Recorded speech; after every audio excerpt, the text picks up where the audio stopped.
Heyo y'all, today we'll be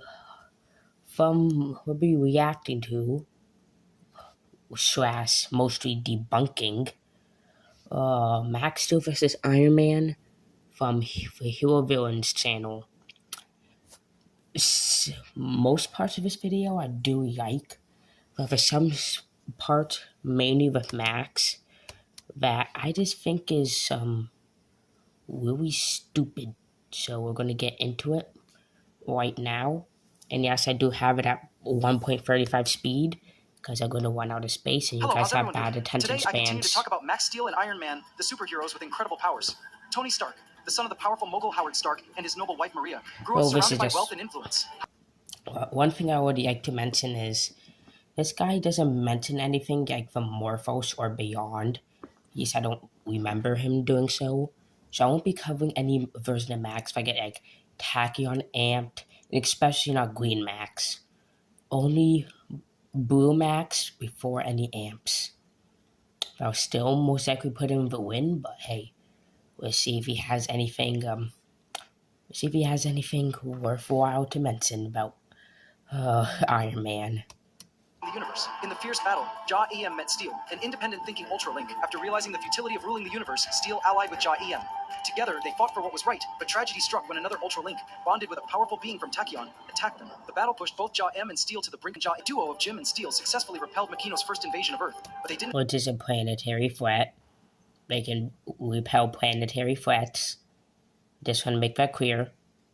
Stop there. Recognizing the ongoing threat from Makino, they founded N-Tech to develop Tachyon weapons capable of dealing with spaceborne dangers. However, their harsh fate struck when, during the testing of a superweapon, Jim's colleague, Miles Dredd, a traitor with a suspicious name, plotted to steal this massive energy source. Instead of achieving his goal, the action seemed to kill Jim and left Steel inactive for 16 years, before his demise. And also, this thing is called the Turbo Star, right? That does not mean it's star level. Me personally, with feats, I think this ranges somewhere between planetary and dwarf star level, but I do not think it's personally star level. I guarantee one person, if they cared enough, will argue it's star level because it's called Turbo Star. Yeah, it's not. You just want to highball it to like solar system level, and in that case, be my guest.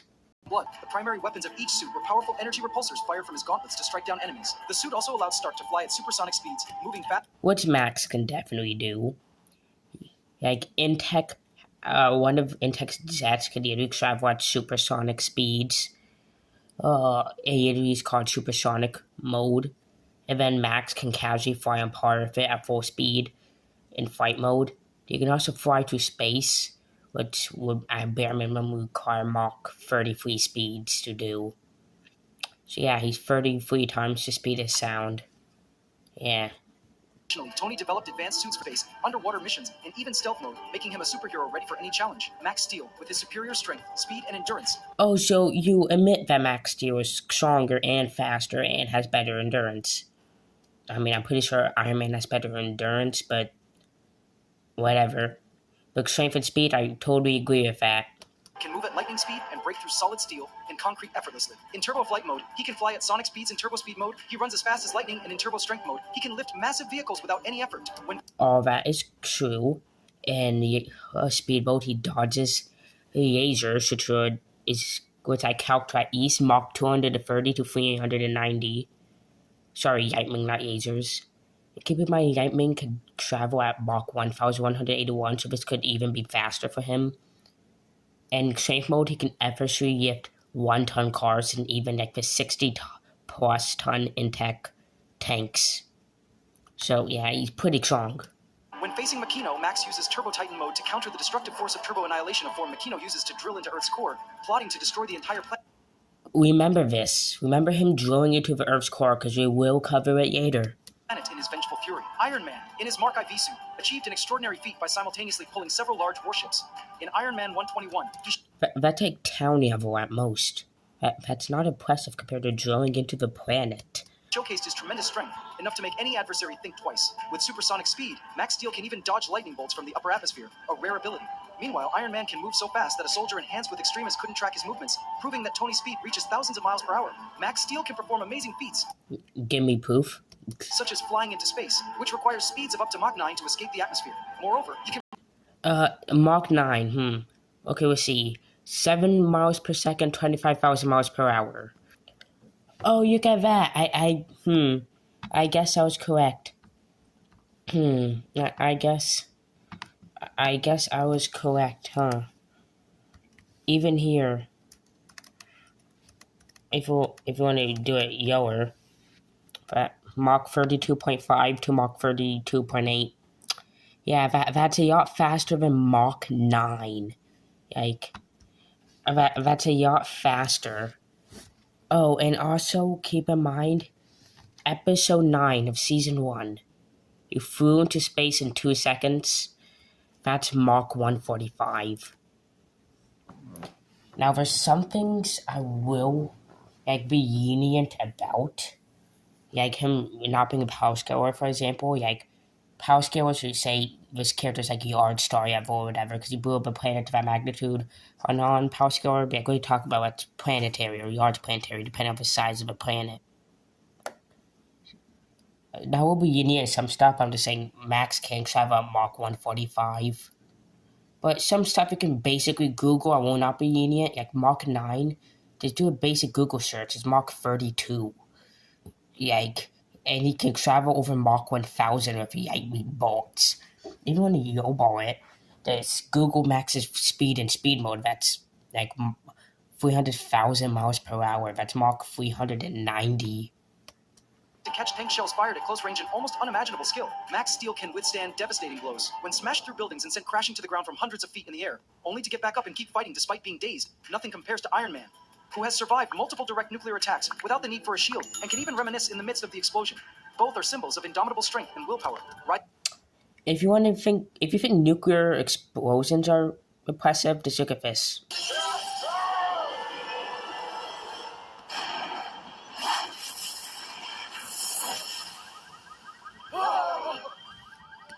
And before you just say that was a large nuclear explosion, literally like a minute later, we see Dredd floating in space, meaning he's in space itself.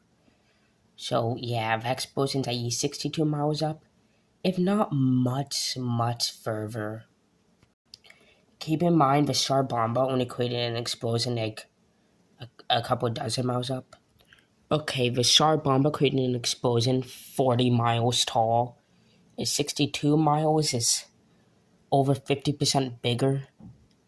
It's actually about 55% bigger, or just taller overall. So Max can create explosions very early on in the series, bigger than large nuclear bombs. For a shield and can even reminisce in the midst of the explosion. Both are symbols of indomitable strength and willpower, rising after every battle with even greater determination. However, when comparing Iron Man to Max Steel, the difference becomes evident. While Max Steel is powerful in his own universe, his strength is limited to a neighborhood, or, at most, a small city when compared to the superheroes of the Marvel Universe. I understand that Max managed to stop Makino's efforts to destroy Earth, which makes him a planetary defender. He's a planet buster. Okay, let's go back to the previous feats, right? Like, the big three feats I like to call my Max Steel. The explosion to Saul, the destruction of Alpha Inc., and Max drilling into Earth's core. Which one of them he mentions? Max drilling into the core. That's the one I'm going to mention first, because that, like, just the mere act of drilling into the core is like mountain to island level. But I actually got that to like 10 to 53 zetatons, which is at most small planetary plus. Yeah.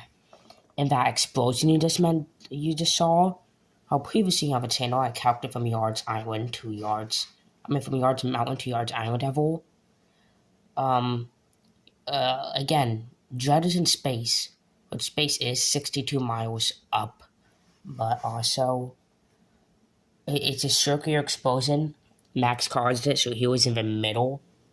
So also went 62 miles upwards, meaning it's upwards of 4 times bigger than I originally thought it was. Instead of being like a large island to possibly a small country explosion, it's actually a small country to multi-continental explosion. If it made on being country level. And at bare minimum, if it just like, if it just calc how big it will be, like for sure miles, it's 97% as big as Maryland, which Maryland requires over 21 gigatons of TNT to destroy. So yeah, Maryland takes island levels of power to actually destroy, and Max creates an explosion 97% the size of it. So at bare minimum, he has the power of an island. Like after having his powers for like 2 days, yeah, after having his power for 2 days, which the entire series takes place for arguably up to a year, he is at East Island level, not up to multi-continental. And if it asks why I know how much TNT it takes to destroy Maryland, well, one of my characters in the series I made has a feat or statement of destroying it, so of course I calculated the power of my own character. But yeah. And also again, he mentioned that he can take down Makino, which he will say makes him a planetary defender. But he's also objectively planetary because of this.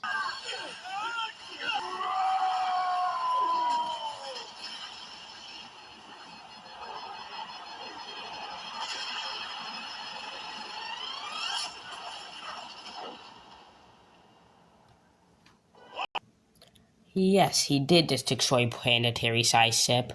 In fact, from models from season 3, you can actually get it to you can get Makino's ship to even 3 times the size of Earth. Which Max again destroys the entire thing. So yeah, even if you want to say Zim did most of the work, that doesn't help because Max let you skill half of the feat of destroying Magno's ship, the Alpha Inc., because there's only 2 people. And also, as you saw from season 3, Max was able to beat his father in a fight. And it takes place literally days after season 2, so Max would not have gotten any stronger from training. So at both of their peaks, Max can beat his father in a fight. And then when his father helped Max destroy the planet, he was drained for power for 16 years. And just for further proof that Max is above his father, you could say, one of the base forms, his father beat Max. Max is also not trying to fight back, because again, that's his father. He also took 100% of his father's power or onto himself without that much damage, and his father is left powerless for the rest of the series afterwards. So, yeah, that's just further proof that he's far above his father. And again, when his father helped him destroy the Alpha Inc., that was when his power was drained for 16 years. So he'll be at a fraction of his true power. And more than likely, all Jim did is give Max whose slight pussy needs him power, as well as some like confidence boost maybe. So yeah, Max that he scale half of his feet. If not, he will scale to his feet like almost entirety. To like 70 to 80% of it. So yeah. I guess there's another debunk saying that like Makino is stronger and he died to it. But Makino's like headpiece thingy, like Neri got destroyed. I don't know, when was Neri like destroyed after Jim sacrificed all his power, it still survives several seconds next to the sun, which would be much more powerful than just the energy hitting Earth, which that's multi-continental. So you can get the damaged headpiece to multi-continental plus, and if it survived a single more second of the sun, it actually would have been moon level. So planetary max is actually pretty consistent. And also the feet can also be count to yards planetary as well. The gap between them is enormous. With his special armors, Iron Man has gone up against the Hulk, who can destroy nations with just a few steps. Thor, a god who fights the Hulk as if it were not challenging enough, and Captain Marvel, who can destroy entire planets when empowered, and Stark hardly even notices. And then I just proved why Max can also destroy planets. His advanced suit is so versatile that it can take down a copy of the Godbuster armor created by his half-brother Arno Stark with just one hand. Remarkably, Stark's armor is also reinforced against EMP attacks, meaning Max's turbo energy won't disable it like it would other electronic devices. The conflict, which is true, I don't think Max can just disable Iron Man. Between Max Steel, N-Tech, and Miles Dread reached its peak during the second Ultralink invasion of Earth. Steel also, it's been 15 minutes and we're not even halfway done with this video, so this will have to be a part 2. Because I have like 5 minutes of space left. But when Forge revealed that the Max Steel they had met was actually Max's father, both Max and Steel were left shocked and confused. However, with determination and courage, Max Steel and creation of Iron Man. Time and again, Mandarin returns with schemes combining magic and intellect to challenge Stark's technology. In one showdown, Tony Stark faces Superman, the Kryptonian hero, with unmatched... Yes, he did say Superman. Yes, Superman is the face of DC, and yes, Iron Man is the big three for Marvel. It's a crossover, if you haven't realized. Which I'm not sure be totally canon, and it would definitely not be in my eyes. But I was going to be general. I'll be charitable to Iron Man and just give him this. I'm going to give him everything he can get. Matched power. Behind the battle, Captain America's shield is split in. Superman's final blow is so powerful that it completely destroys the armor, knocking Iron Man out with a single punch. While Iron Man can only wear one suit of armor at a time, Max Steel can flexibly switch between different modes depending on the situation. Max can emit... Which is true. Max can switch between any mode he wants. Even though this could be a downside depending on which mode he transforms into. Like, just for an example, remember like Godzilla vs. Max Steel 2, the video I made, and how Max absolutely destroyed Godzilla? Yeah, realistically, it had to be an extremely close fight because he would transform into weaker modes. More than likely, you wouldn't just transform into like the Yard Star Titan mode right off the bat and one-shot him. I will make a third video of those two fighting to show how close it actually is, because a yard of his modes is much weaker. But yeah, this also applies to Iron Man, because I do believe if Flight mode tried to fight Iron Man is one-shotting it, and possibly even Strength mode. While Heat mode or above, I believe, is stronger than Iron Man. Max can emit powerful turbo energy streams, and at first glance, this makes him seem like a formidable opponent to Iron Man's repulsor energy. Although Iron Man possesses advanced artificial intelligence to assist with strategy, the system does not directly participate. Well, Max has Steel, which is so smart. His entire kind views test. Like, you know how the smartest people on Earth struggles from some test? Yeah, Steel's entire kind views them as, like, dumb, and can solve them in seconds, and Steel is one of the smarter Ultra Inks. So more than likely not as smart as like the AI inside of like Tony Stark's suit, but he does show to be smart several times, even though it doesn't take some stuff seriously all the time. But yeah, there's Max's intelligence. Participate in combat. Meanwhile, Max Steel is aided by an alien Ultra Link, which acts like a boomerang charged with turbo energy. Well, I guess he did just mention him. Ready to strike enemies. Max can also release powerful turbo energy bursts that can disable any electronic devices within range unless the opponent is protected by a tachyon energy absorber like Miles Dread. Iron Man, though not always fighting alone, is consistently supported by reliable allies and teammates. Which he won't Stark have. is one of the founding members of returns to stand beside his comrades in the toughest battles. Meanwhile, Makino relentlessly sends new enemies to eliminate Max Steel, including a squad of 3 dangerous Ultra Links named Blast, Chomp, and Prism Link, along with one of... Besides normal Ultra Inks, you possibly mentioned the weakest Ultra Inks in the entire show. Earth Elementor is stronger than all of them, and he's the weakest one. His most fearsome commanders, Metal Elementor. However, all of them are... Okay, now you mentioned the second, or like third strongest member of the army, if you want to count Mega Elementor as the second. But the Metal Elementor is very powerful. He's in the planetary ranges too. Courageously defeated by Max and the N-Tech team. Max even encounters Vengan, a bounty hunter from an intergalactic council, who initially seeks to capture Steel for crimes he is accused of. Although they start as enemies, Max Steel and Vengan gradually realize they are fighting for the same cause, eventually becoming trusted. Which is not amp-scaling at all, by the way. Although Superman is superior, the difference isn't as great as many believe. Superman can move 200 times faster than the speed of light, while Iron Man isn't far behind, able to surpass the speed of light by 106 times. During Tony... Now, does he explain where he gets this? No. Stark's journey through the universe, he joined the... Where's the calcs? I don't know. But I would say he's 106 times faster than the 8, right? Or he's MFTL. This is the scaling chain I present. Ford's Ferris casually dodged the 8, Max casually speed